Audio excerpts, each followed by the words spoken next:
it's Minnie Riley here, and we're making a follow-up video of I'm bipolar and I do not want kids. April 25th, 2017, I had my laparoscopic surgery where I had both my fallopian tubes removed. Now, the full medical term for it, I have no idea how to pronounce it. I'll leave a link in the description so you can attempt to pronounce it if you're fancy with medical terms, but I wanted to give you a follow-up of what's been happening since my surgery because I'm hoping I won't have to talk about this anymore. But with the way my family has been reacting, it may be an ongoing topic for a little while as they process and digest what I've been through. So, yeah, and my voice, it kind of happened. I went in surgery with allergy, runny nose thing, and I came out with this scratchy sore throat business happening, and it's been fun. It's been really fun.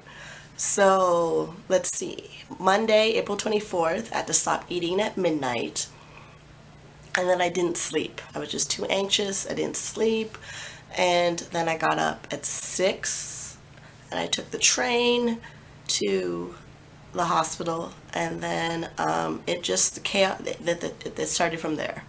It did.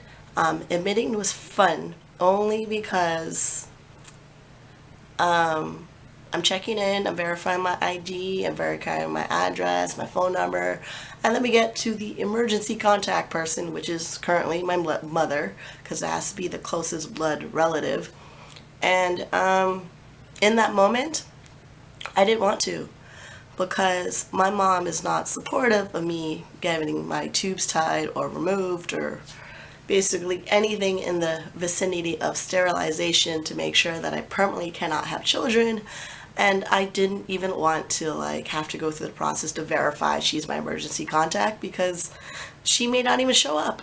And yeah, it sucked. So I had a person. So I had to put my person as the alternative, which was good. I mean, I handled the situation, I dealt with the situation, but I spent a lot of time laughing at the situation without actually explaining to the person admitting me into the hospital why this whole experience is very comical for me. Then we get into prepping for surgery. They do more questions, more review, more, is this your signature? Did I take anything the night before? When's the last time I eat? Basically pop quizzing you before you get ready for surgery while having an IV in your hand. And my bruise is still here because they decided to put it here on my wrist instead of on top of the palm of my hand. It's only because my veins are small and they roll, and if you're not really experienced in how to do those procedures, I tend to get bruised up and banged up when people like to put IV in my hand or anywhere a vein that they need to get. But luckily, anesthesiologists and the crew of staff doctors that were on my table for my surgery, they took care of it because I came out with not pain, but left with a bruise, which, considering anesthesiologist gave me some wonderful drugs, it was kind of a nice little, took care of the situation. Here's the thing, I'm still pretty hopped up right now on oxycodone, Tylenol 3, naproxen, which is prescription Aleve, and baclofen finish. Now I'm on oxys. I think I'm down to 10 oxys. They gave me Percocets when I came out of surgery recovery. Then they gave me some interesting pain liquid in my IV because coming out of recovery, I remember breathing like a panic attack a little bit, but it's just because they had the oxygen mask on me.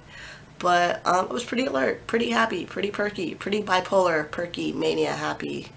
Yeah, so it's a lot, which basically means a lot of talking. A lot of talking, which in my case was a good thing. Me coming out talking right away, I kind of like that. Rolled me in, then I rolled into another room, which was funny. I remember going under, being presented as a patient, which was really interesting. So I had Dr. roll me in. I complained about my IV. They checked on me because of my runny nose allergy thing.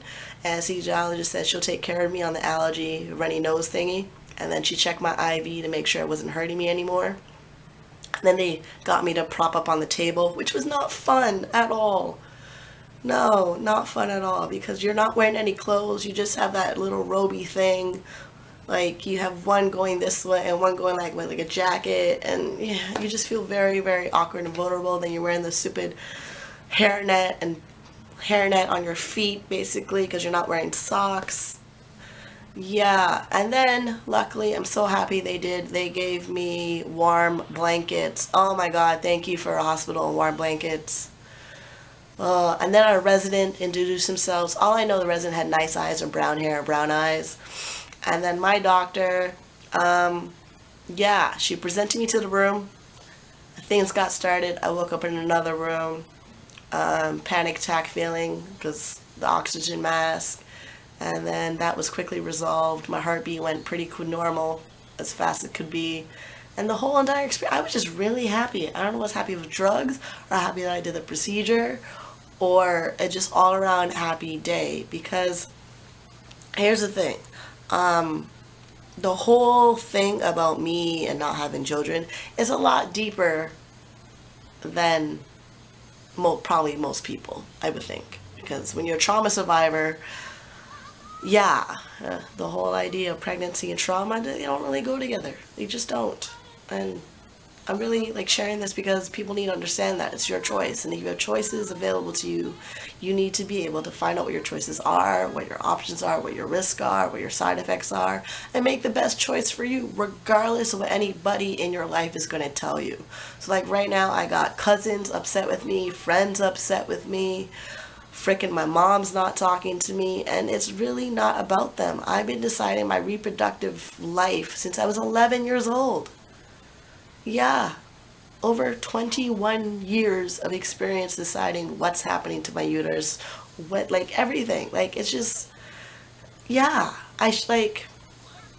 yeah, and the owner isn't becoming a video because more people need to talk about it, and social media becomes this wonderful platform where people get to talk about it.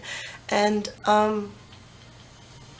yeah, this is just part one of that, and I don't really have much to talk about. I need to go back and rest, and I will see you on the next one. Smooches.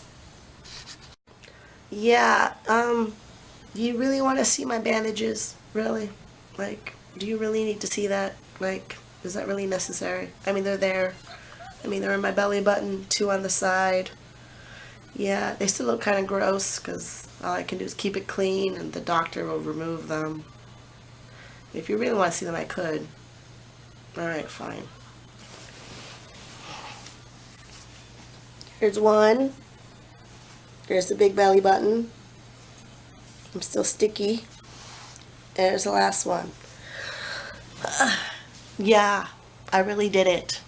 I really, really did. I know, I can no longer